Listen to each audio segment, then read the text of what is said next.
हम लोग पढ़ रहे थे पोलिनोमियल चैप्टर 2 क्लास 9 मैथमेटिक्स। और हम लोगों ने अब तक पढ़ा था एक्सरसाइज 2.3 तक कंप्लीट किया था। तो अपने लेक्चर को इससे आगे बढ़ाते हुए हम लोग देखते हैं कि आगे क्या है। देखते हैं फैक्टराइजेशन ऑफ पोलिनोमियल्स। तो नेक्स्ट हमारा टॉपिक है फैक्टराइजेशन ऑफ पोलिनोमियल्स। तो बच्चों इस नए टॉपिक में देखते हैं फैक्टराइजेशन का मतलब क्या होता है। फैक्टराइजेशन, सपोज कीजिए कि आपके पास दिया हुआ है 50, तो आप इसका फैक्टराइजेशन कैसे करते हैं।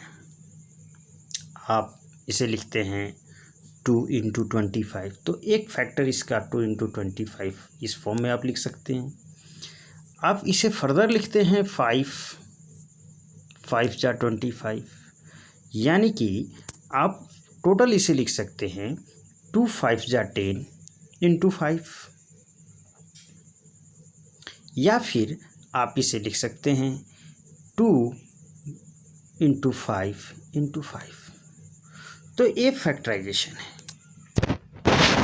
इस कंसेप्ट को ही हमें सीखना है, लेकिन ये तो नंबर के लिए था।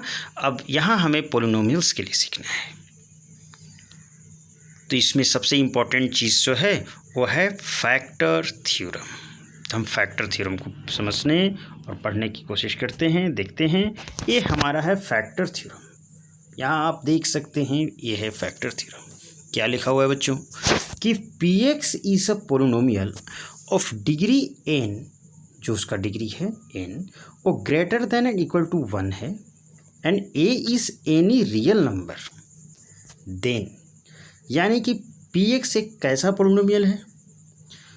px जो पोलिनोमियल है उसकी डिग्री जो है वो 1 से ज़्यादा है, यानी कि डिग्री 0 वाले पोलिनोमियल के लिए नहीं है। डिग्री 0 वाला पोलिनोमियल किसे कहते हैं, जैसे 5, 7, 8, ये सारे जो नंबर्स होते हैं इनकी डिग्री 0 होती है। क्यों? क्योंकि ये 5x⁴, यानी कि ये 5 × 1 है तो 1x⁴। तो 0 पोलिनोमियल के लिए बात नहीं किया जा रहा। यहाँ है डिग्री मोर देन 1 होने चाहिए,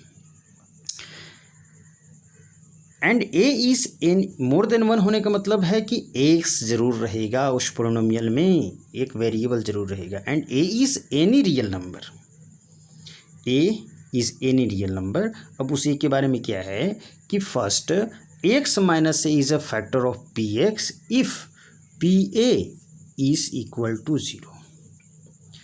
pa इज इक्वल टू 0, तो px हमारा बच्चों दिया हुआ था पोलिनोमियल। सपोज कीजिए कि px हमारा दिया हुआ है 5x² + 2x + 9। ये सपोज करते हैं ये पोलिनोमियल है।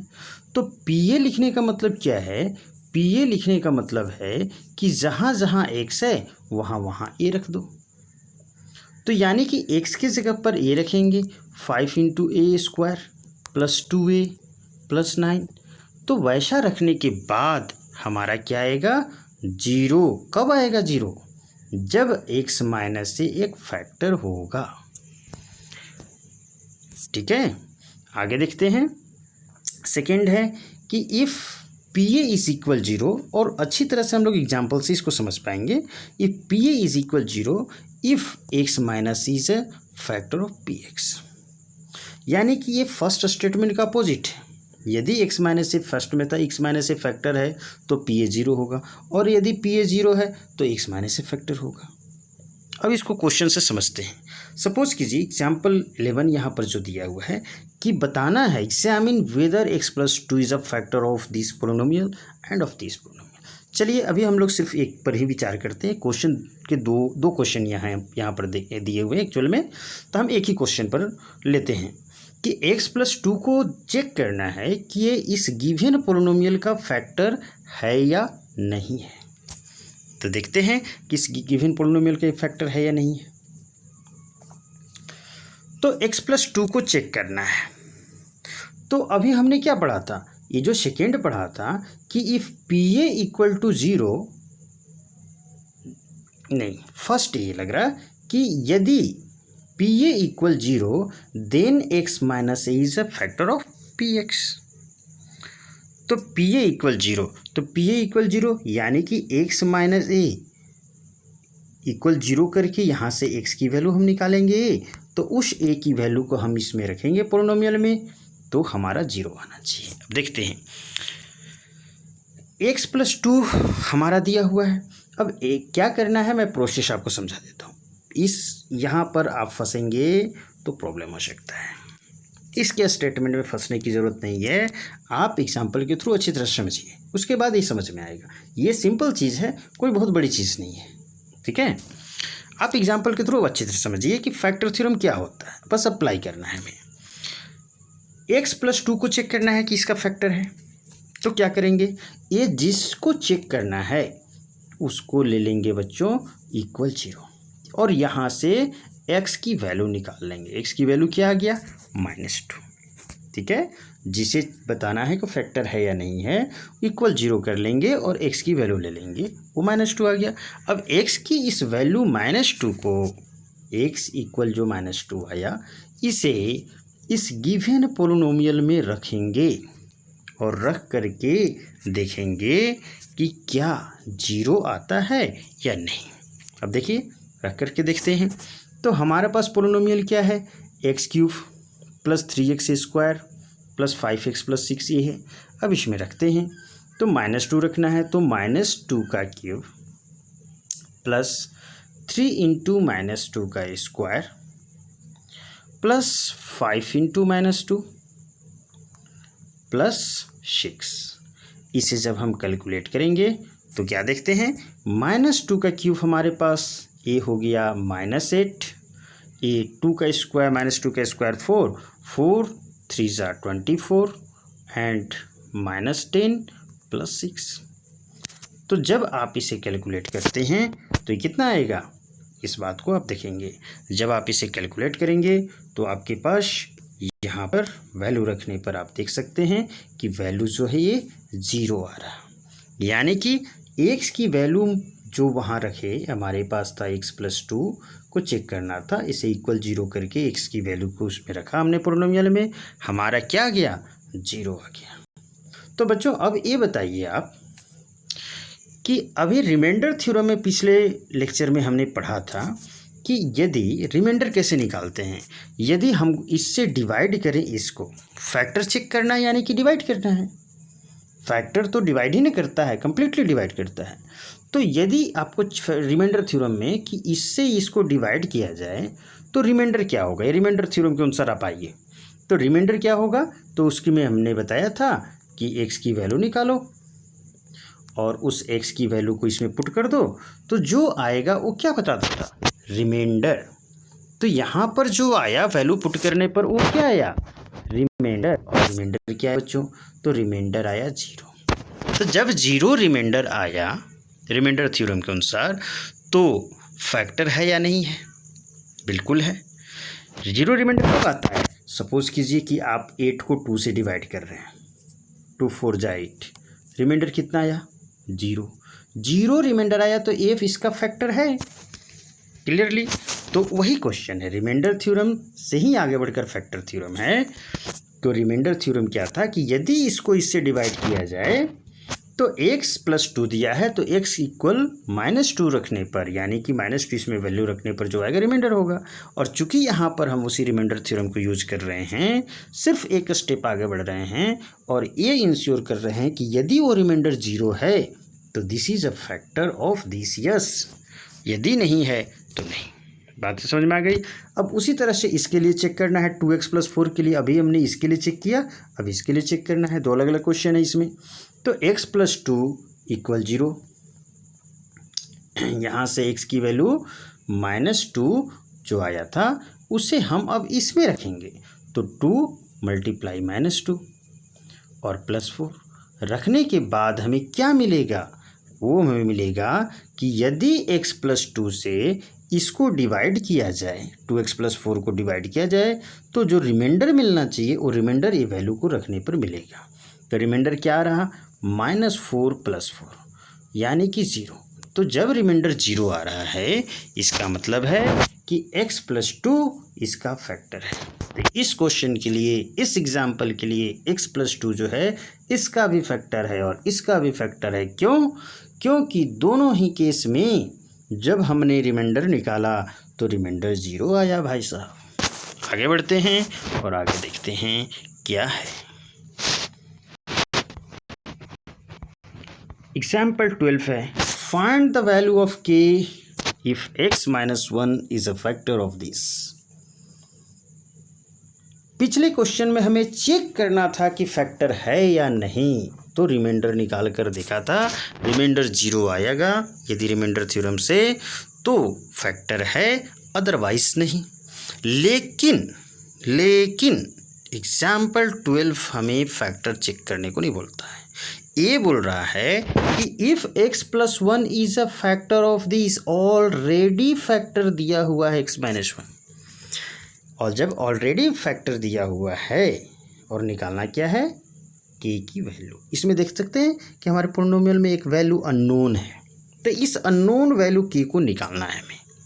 तो जब ऑलरेडी फैक्टर दिया हुआ है बच्चों x - 1 इसका, तो यदि x - 1 फैक्टर है तो x - 1 = 0, x = 1, x की इस वैल्यू 1 को इसमें रखने पर फैक्टर ऑलरेडी दिया है, तो रिमाइंडर क्या आएगा, 0 आएगा, क्योंकि फैक्टर के बाद फैक्टर से डिवाइड करने पर रिमाइंडर 0 आता है। तो यानी कि इसकी वैल्यू आप रखेंगे, x - 1 = 0 लेंगे, x की वैल्यू निकालेंगे जो बनाया। अब x की को आप इसमें रख देंगे और देखेंगे कि ऑलरेडी 0 आना चाहिए। 4 × 1 का क्यूब प्लस 3 × 1 का स्क्वायर माइनस 4 × 1 प्लस k, ये हमारे पास है, और इक्वल 0 कर देंगे। क्यों करेंगे? क्योंकि इसकी वैल्यू रखते ही हमें जो मिलेगा वो तो रिमाइंडर मिलेगा, और रिमाइंडर 0 है क्योंकि फैक्टर है। तो अब हमारा यहाँ से अननोन k निकल जाएगा। तो 4 + 3 - 4 + k = 0, यानी कि यहाँ k की वैल्यू हमें क्या मिल रहा है, k की वैल्यू हमें मिल रहा है -3। तो आपको समझ में आ गया कि वैल्यू रखने पर k की वैल्यू फाइनली हमें क्या मिल रही है, -3। तो k की वैल्यू अननोन जो क्वांटिटी था पोलिनोमियल में उसकी वैल्यू हमने निकाल लिया। चलिए आगे बढ़ते हैं। अब हमें फैक्टराइजेशन ऑफ पोलिनोमियल्स सीखने हैं। फैक्टराइजेशन ऑफ पोलिनोमियल्स, तो फैक्टराइजेशन ऑफ पोलिनोमियल्स अभी सबसे पहले हम लोग सीखेंगे इस फॉर्म का, ax² + bx + c, इस फॉर्म का यदि पोलिनोमियल हमारे पास दिया हुआ है तो उसका फैक्टराइजेशन करना हम सीखेंगे। तो ऐसे पोलिनोमियल्स का फैक्टराइजेशन हम कैसे करते हैं? ये कैसा पोलिनोमियल है बच्चों? ये एक क्वाड्रेटिक पोलिनोमियल है, क्योंकि आप देख सकते हैं कि इसका पावर क्या है, डिग्री क्या है, डिग्री 2 है, और डिग्री 2 वाले पोलिनोमियल का ये स्टैंडर्ड फॉर्म दिया हुआ है ना क्वाड्रेटिक पोलिनोमियल, उसे क्वाड्रेटिक पोलिनोमियल कहते हैं डिग्री 2 रहने पर। अब इसका क्या करना है, फैक्टराइजेशन करने के लिए हमारे पास जो यहाँ मेथड है जिसे हमें यूज़ करना है वो है splitting the middle term method को यूज़ करना है, वो है स्प्लिटिंग द मिडिल टर्म, यानी कि मिडिल टर्म को 2 पार्ट में तोड़ देना है। तो एग्जाम्पल के ज़रिए हम इसे देखने की कोशिश करते हैं कि इसे हम कैसे कर सकते हैं। एग्जाम्पल 13 देखते हैं। Factorise 6x² + 17x + 5 by splitting the middle term and by using the factor theorem. 2 method से बताया है, एक by splitting the middle term और second by using the factor theorem. तो सबसे पहले तो हम लोग ये फर्स्ट मेथड देखते हैं, मिडिल टर्म स्प्लिटिंग से। अब आइए, अब मैं आपको समझाता हूँ। क्वेश्चन आप याद रखेंगे क्या है, 6x² + 17x + 5। तो बच्चों हमारा क्वेश्चन है 6x²,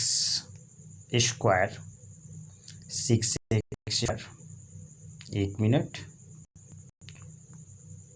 हमारा क्वेश्चन है 6x² प्लस 17x और प्लस में है हमारा 5। तो जब इसे हम लोग सॉल्व करेंगे बच्चों, तो किस तरह से सॉल्व कर सकते हैं इसको देखते हैं।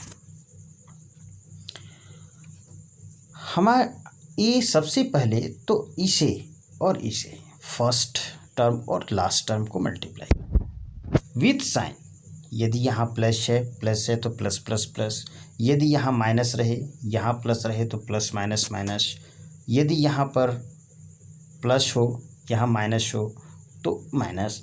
तो इन सभी चीज़ों को आपको दिमाग में रखना है, ध्यान में रखना है, उस अकॉर्डिंग आपको सॉल्व करने हैं। यानी कि जब आप इसका और इसका मल्टीप्लिकेशन करेंगे तो ध्यान रखेंगे साइन का भी। तो हमारे पास जो ये टर्म है उस टर्म को हम देख सकते हैं। हमारे पास जो टर्म है उस क्या है हम देखते हैं। हमारे पास है 6x² प्लस 17x प्लस 5। तो इसे हम मल्टीप्लाई करें तो फर्स्ट और थर्ड को 30x² आता है। अब इस 30x² को हमें दो टर्म में तोड़ने हैं। तो 30 को जब हम लोग प्राइम फैक्टराइजेशन मेथड से आगे हम लोग बढ़ेंगे तो 215 प्राइम फैक्टराइजेशन करना, यहाँ जो भी मल्टीप्लाई करके आता है उसे प्राइम फैक्टराइजेशन करेंगे। और प्राइम फैक्टराइजेशन का पर्पस क्या होगा कि यहाँ जो भी फैक्टर है उन फैक्टर्स को इस तरह से दो पार्ट में अरेंज करेंगे, ओनली 2 पार्ट्स में, कि उन्हें सम करने पर इतना आना चाहिए, ये बीच का टर्म हमारा आना चाहिए। तो हम देखते हैं कि इसे कैसे करेंगे। तो 5 और 2 से एक्चुअल में हमारे पास 2 × 3 तो 5 के साथ रखेंगे 15 और 2 रखेंगे, 2 + 15 करेंगे तो हमारे 17 आएगा। तो 17 हम कैसे लाएंगे बच्चों? 17 लाने की हमारे पास मेथड है कि हम इसे 2 + 15 करते हैं। तो जब हम इसे 2 + 15 करते हैं तो हमारे पास 17 आ जाता है। ठीक है, तो हम यहाँ देख सकते हैं कि इसे कैसे करेंगे।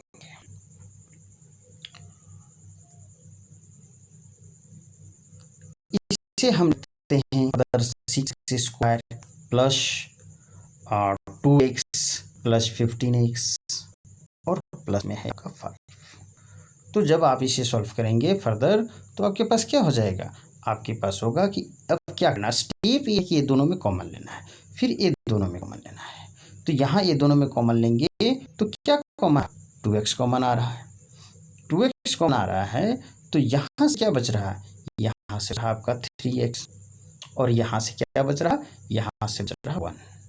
उसी तरह से ये दोनों में कॉमन लेंगे तो आपके पास 5 कॉमन है और यहाँ से क्या बच रहा है फर्स्ट से तो 3x और यहाँ से क्या बच रहा +1। आप एक चीज़ देखेंगे, इंश्योर करेंगे कि यहाँ जो होगा वही सेम चीज़ यहाँ आएगा। ये बिल्कुल यदि नहीं आ रहा है आपका तो आप जो हैं वो रॉन्ग, आपका सॉल्यूशन रॉन्ग डायरेक्शन में जा रहा है, रॉन्ग हो रहा है। इसको इंश्योर करेंगे कि दोनों जगह सेम रहना चाहिए।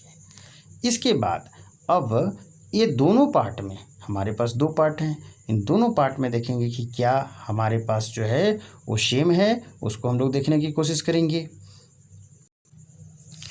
तो यहाँ से हम लोग आगे देखने की कोशिश करते हैं कि ये हमारा अगला हिस्सा पार्ट है। इस दोनों में ये प्लस से सेपरेटेड इधर एक टर्म और प्लस से सेपरेटेड एक सेकेंड टर्म है।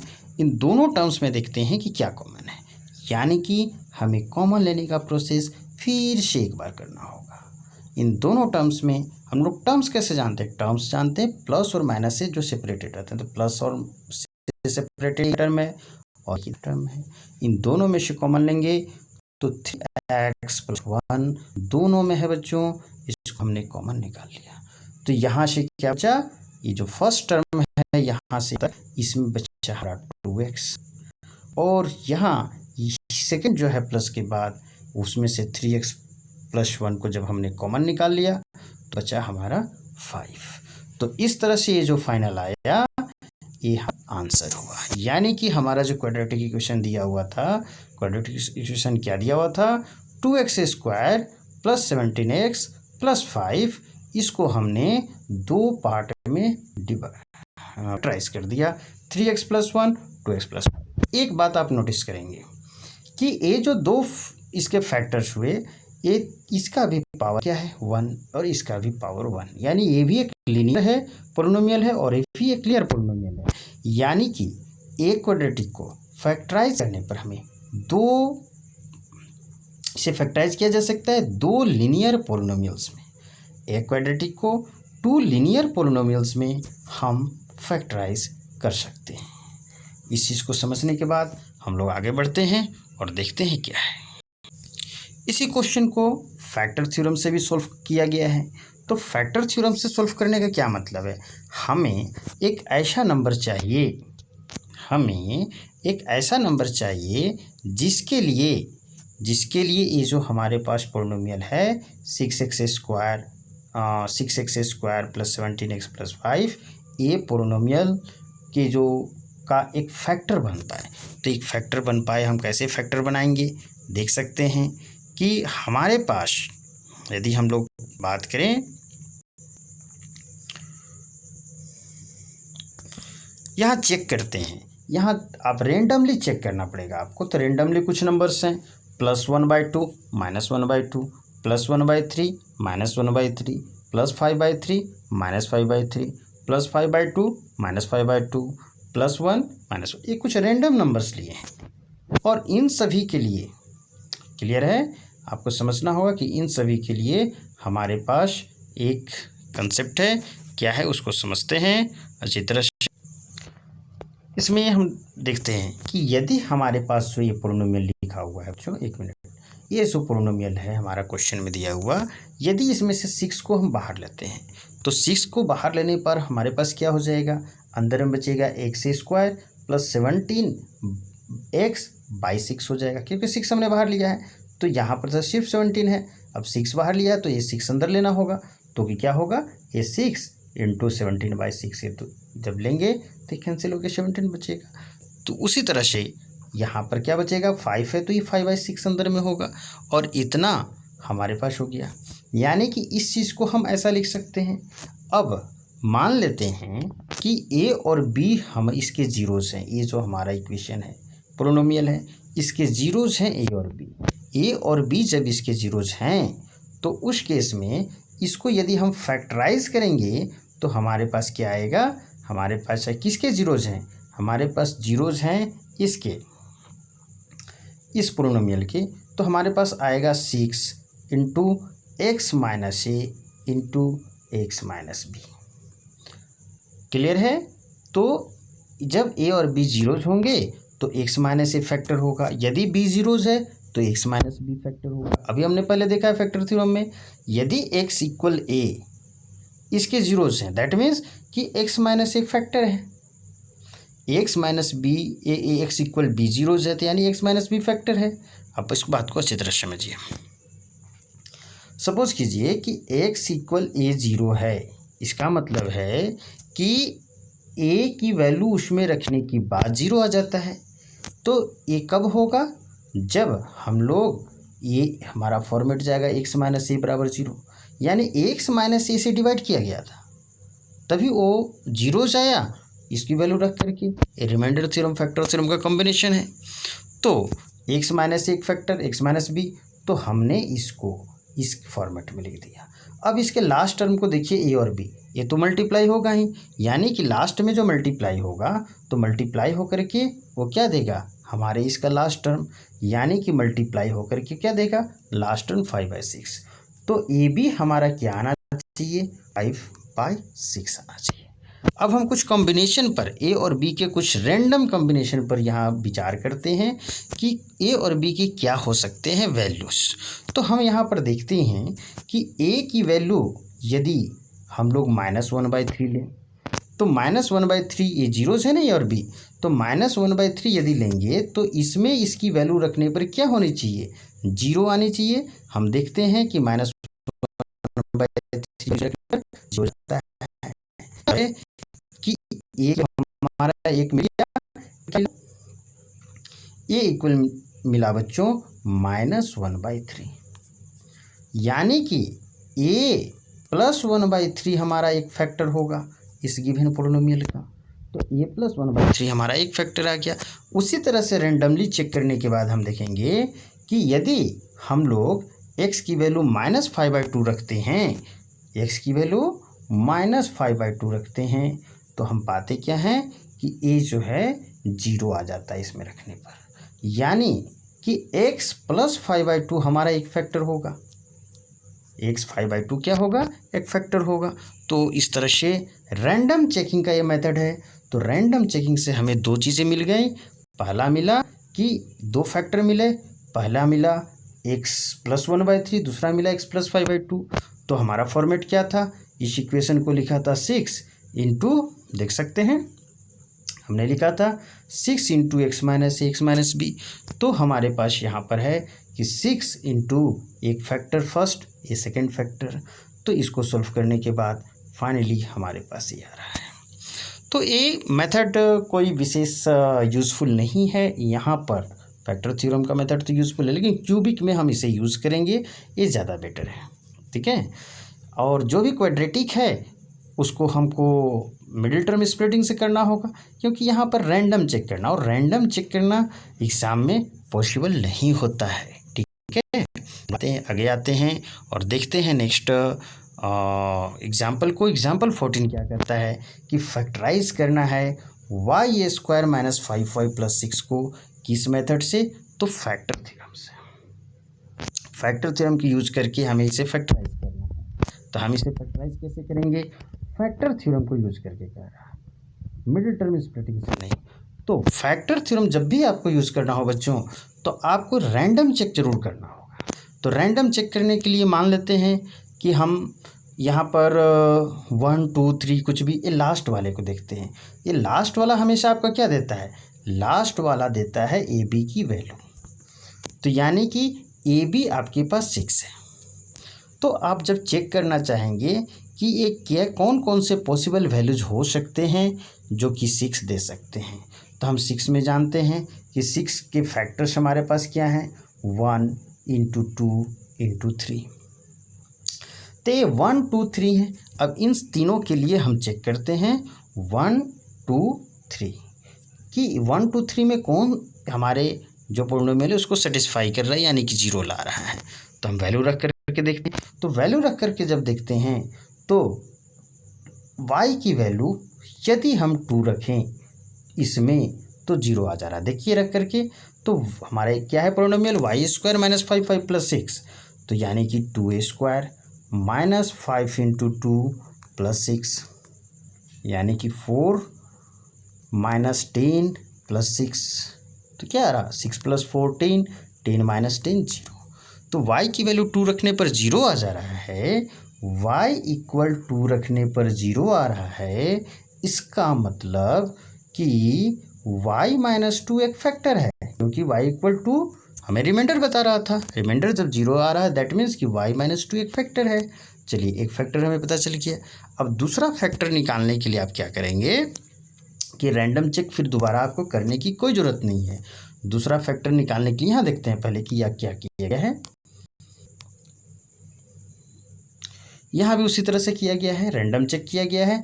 तो चलिए रैंडम चेक कर लेते हैं। तो रैंडम चेक यदि 3 के लिए किया जाएगा तो अगेन हमें 0 आ रहा है। तो यहाँ से यदि हम y की वैल्यू 3 रखें तो हमें 0 आ रहा है। दैट मीन्स कि y - 3 जो होगा बच्चों वो एक फैक्टर होगा, ठीक है। तो इस तरह से हमें दो फैक्टर मिल गए।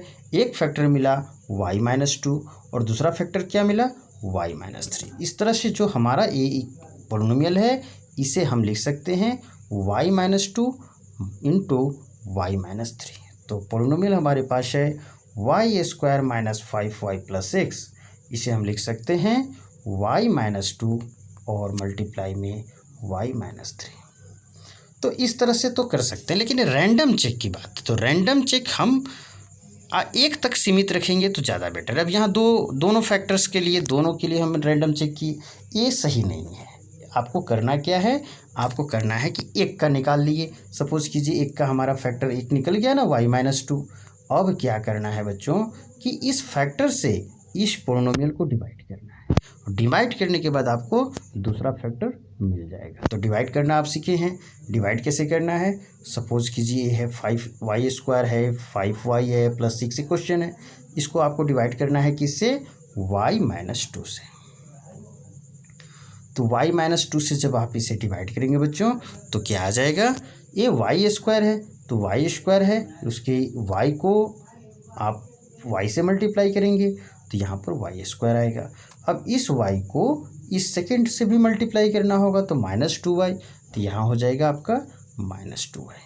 अब यहाँ पर साइन चेंज कर देंगे और यहाँ देखेंगे कि क्या रहा, -5 + 2 यानी कि -3y आ रहा, और नेक्स्ट वाले को उतार देंगे। अब -3y तो यहाँ -3 लिखेंगे तो -3y हमारे पास आ जाएगा, और साथ में -3 और -2 क्या होगा, +6, यानी कि ये -3y और +6 जो कि हमें साइन चेंज करने के बाद ये कट जाएगा और रिमाइंडर हमें क्या मिलेगा, रिमाइंडर 0 मिलेगा। तो इस तरह से सेकेंड फैक्टर जो है हमारे पास y-3 मिल गया, फर्स्ट फैक्टर y-2। अब हम जानते हैं ये क्या है बच्चों, डिविडेंड, ये क्या है बच्चों, डिवाइजर, ये क्या है, कोशिएंट, और रिमाइंडर क्या है, 0। तो हमारे पास एक होता है सिस्टम इस डिवीजन के लिए कि डिविडेंड बराबर ये क्या होता है, divisor into quotient plus remainder. तो डिवाइजर हमारे पास y-2 से किया था, कोशिएंट y-3 आया, रिमाइंडर 0 है, यानी कि ये दोनों को मल्टीप्लाई करें, y-2 जो डिवाइजर है और y-3 जो कोशिएंट है, तो हमें डिविडेंड यानी ये हमें ये हमारा तो ये पोलिनोमियल है वो मिल जाएगा, यानी कि y-2 डिवाइजर और y-3 कोशिएंट को मल्टीप्लाई करेंगे तो हमें ये मिल जाएगा y² - 5y + 6, यानी कि इसे हम ऐसा लिख सकते हैं। तो इस तरह से इसको हमने इस फॉर्मेट में क्या कर दिया, फैक्टराइज कर दिया। बातें समझ में आ गई, आगे बढ़ते हैं।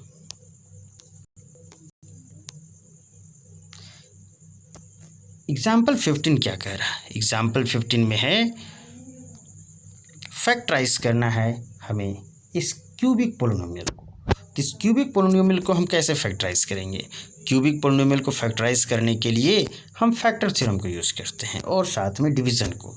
तो फैक्टर थ्योरम क्या कहता है कि रैंडम चेक करेंगे हम कि x की किस वैल्यू के लिए ये इसमें रखने पर 0 आ रहा।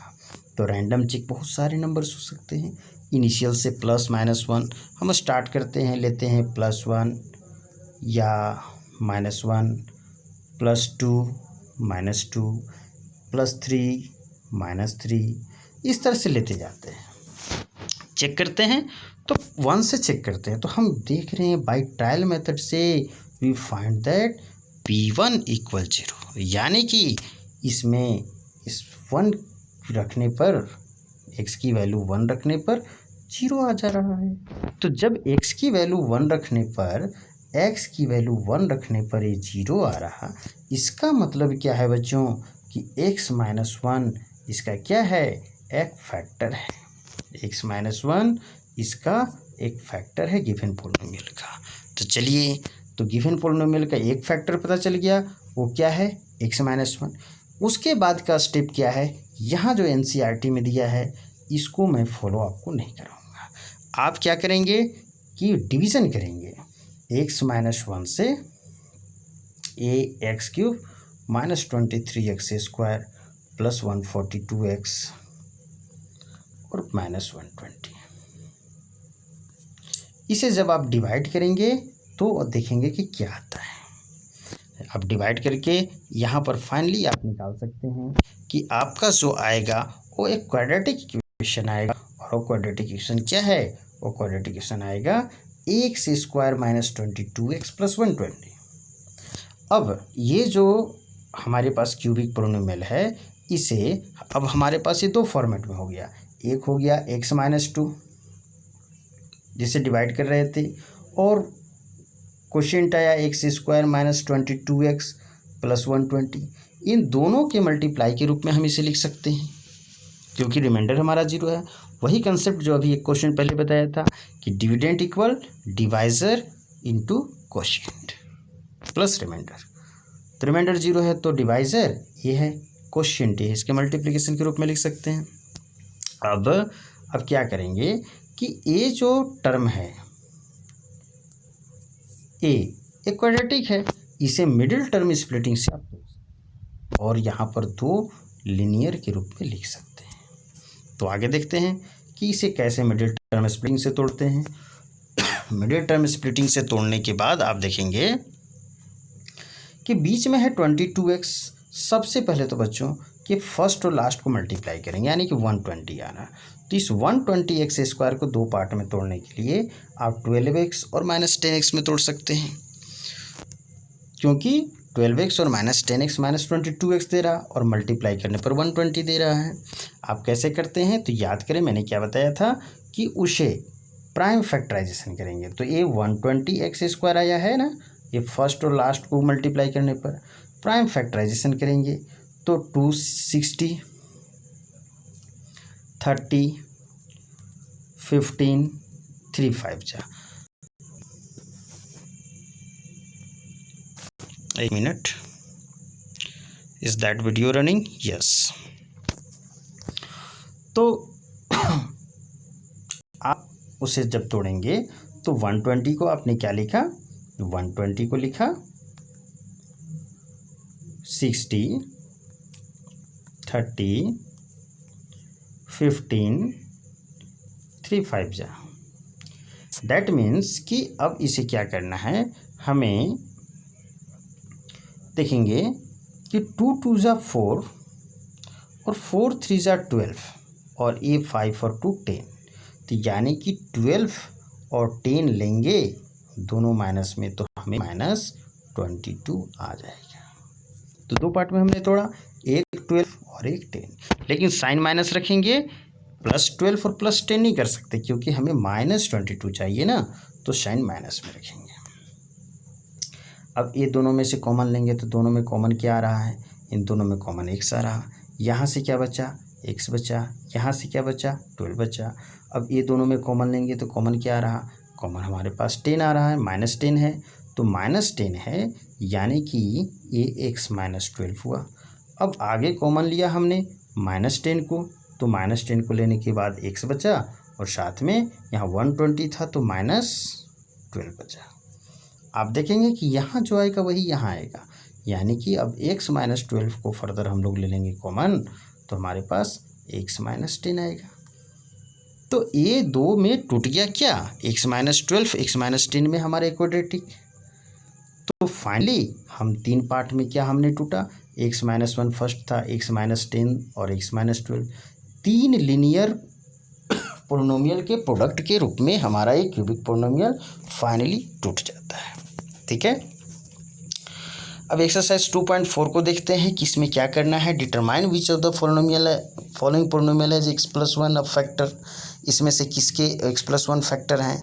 तो इसके लिए हम क्या करेंगे, इसके लिए आपको जो भी मेथड मैंने बताया उन सभी मेथड को यूज़ करेंगे। जब फैक्टर चेक करना है तो आप x+1 को फैक्टर दिखाना है ना, तो इक्वल 0 कर देंगे और x की वैल्यू क्या हो जाएगी, -1।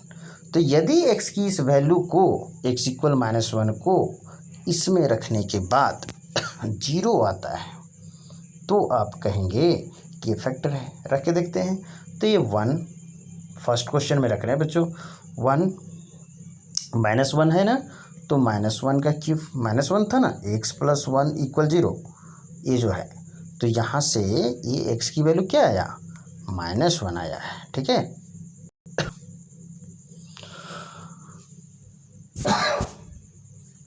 x की वैल्यू -1 रखेंगे, -1 का क्यूब प्लस -1 का स्क्वायर प्लस -1 प्लस 1। आप रख के देखेंगे तो ये -1 प्लस 1 -1 प्लस 1, तो ये क्या आ जा रहा है, ये 0 आ जा रहा है। यानी कि इससे ये जो जिसको हमें चेक करना है फैक्टर, वहाँ से x की वैल्यू निकाला हमने इक्वल 0 करके, और उसकी वैल्यू रखने पर देखा कि 0 आ रहा है, 0 आ रहा है, दैट मीन्स कि x+1 इसका एक फैक्टर है, अदरवाइज नॉट। तो है, 0 आया तो फैक्टर है, यस। इसी तरह से क्वेश्चन सेकेंड, थर्ड, फोर्थ सभी में आप करके देखेंगे। क्वेश्चन सेकंड कह रहा है कि use factor theorem to determine whether G X is a factor of P X और नॉट। इस क्वेश्चन को देखते हैं। सेकंड क्वेश्चन है कि पी एक्स ए है, इसमें ये जो जी एक्स है सेकेंड वाला, इसको दिखाना है कि क्या जी एक्स इसका फर्स्ट का फैक्टर है या नहीं। यानी कि जैसा क्वेश्चन फर्स्ट था वही क्वेश्चन है, यहाँ पर अलग अलग क्वेश्चन में अलग अलग वो चेक करना है। तो x+1 है, x+1 फर्स्ट क्वेश्चन देखते हैं। तो उसी तरह से x+1 = 0, x की वैल्यू -1 आया, तो इस वैल्यू को इसमें रख कर देखेंगे, यदि 0 आता है तो फैक्टर है, अदरवाइज नहीं है। क्लियर है। क्वेश्चन नंबर 3 में देखते हैं कि find the value of k यदि x+1 x-1 is a factor of px। Already दिया है बच्चों ये फैक्टर, मैं एग्जाम्पल में बता चुका हूँ कि ऑलरेडी फैक्टर दिया है, तो इसको यहाँ पर बनाएंगे। यदि फैक्टर है x-1 तो यहाँ पर x की वैल्यू निकालेंगे, वो क्या होगा +1। x की इस वैल्यू को इसमें रखने पर क्या आएगा 0 आएगा, क्योंकि फैक्टर है। रखते हैं तो 1 का स्क्वायर +1 + k, फर्स्ट नंबर को सॉल्व कर रहे हैं 3 का इक्वल 0। क्यों 0 लिख सकते हैं, क्योंकि ऑलरेडी फैक्टर दिया है। तो अब यहाँ सॉल्व करेंगे तो k = -2 आया, तो k की वैल्यू निकल गया। तो k की वैल्यू जहाँ निकालना हो तो उसके लिए क्या रूल है कि इसे =0 करके और x की वैल्यू लेंगे, उस x की वैल्यू को इसमें रखेंगे और साथ में वैल्यू तो रखेंगे ही और साथ में =0 कर देंगे और वहाँ से k की वैल्यू निकाल लेंगे। क्वेश्चन 4 में क्या करना है, फैक्टराइज करना है। फैक्टराइज करना है हमें, फैक्टराइज करना है 12x² - 7x+1। तो कैसे फैक्टराइज करना है बच्चों, फैक्टराइज करना है हमें मिडिल टर्म स्प्लिटिंग से फैक्टराइज कर सकते हैं या फिर फैक्टर थ्योरम से, लेकिन आप मिडिल टर्म स्प्लिटिंग से करेंगे, आपके लिए सहूलियत होगा। क्वेश्चन 5 में भी फैक्टराइज करना है, लेकिन देखिए ये किस तरह का है। क्वेश्चन में हमारे पास क्वाड्रेटिक इक्वेशन है, मिडिल टर्म स्प्लिटिंग से करेंगे। और क्वेश्चन 5 में फर्स्ट देखिए क्यूबिक है, क्यूबिक है, क्यूबिक है, क्यूबिक है, यानी कि क्यूबिक वाला को करना मैंने अभी सिखाया है आपको। फर्स्ट में आपको रैंडम चेक से एक ऐसा नंबर पता करना है जिसे क्वेश्चन में रखने पर क्या आए 0 आए। सपोज कीजिए कि 1 रखने पर आपका 0 आ रहा, ठीक है। तो उसे क्या करेंगे, x-1 फर्स्ट के लिए चेक ही कर लेते हैं, x³ -2x² - x+2। यदि हम 1 रखते हैं तो क्या आ रहा, 1 का क्यूब 1 -2 × 1 2 -1 + 2। तो यहाँ क्या होगा, a 0 नहीं आ रहा है, a 1 से 1 2 से 2, हाँ a 0 आ जा रहा है। तो 1 रखने पर 0 आ रहा है, x की वैल्यू 1 रखने पर फर्स्ट में 0 आ रहा है। इसका मतलब है बच्चों कि x-1 एक फैक्टर है। किसका फैक्टर है, इस फर्स्ट गिवन पॉलिनोमियल का। तो जब एक फैक्टर पता चल गया तो नेक्स्ट स्टेप क्या करते हैं, इसे हम गिवन पॉलिनोमियल को x-1 जो फैक्टर आया उससे डिवाइड करेंगे। डिवाइड करने पर हमें क्या मिलेगा, डिवाइड करने पर हमें एक क्वाड्रेटिक पॉलिनोमियल मिलेगा और उस क्वाड्रेटिक पॉलिनोमियल को फर्दर हम लोग मिडिल टर्म स्प्लिटिंग से, जैसे यहाँ 4 में करना है उसी तरह से उसे 2 लीनियर में तोड़ देंगे। इस तरह से हमारा जो ये है वो 3 लीनियर में टूट जाएगा। तो यहीं पर हम लोग अब आज की लेक्चर को समाप्त करते हैं। काफ़ी लंबा हो गया है लेक्चर, कोशिश करेंगे देखिए लंबा जाने से मतलब नहीं है, मतलब है कि बातें समझ में आए, सारी चीज़ें हों, ये ज़्यादा ज़रूरी है। ठीक है, चलिए आप लोग पढ़ते रहिए, जल्दी ही नेक्स्ट वीडियो मैं आपको दूंगा इस चैप्टर में जो भी चीज़ें हैं। ओके।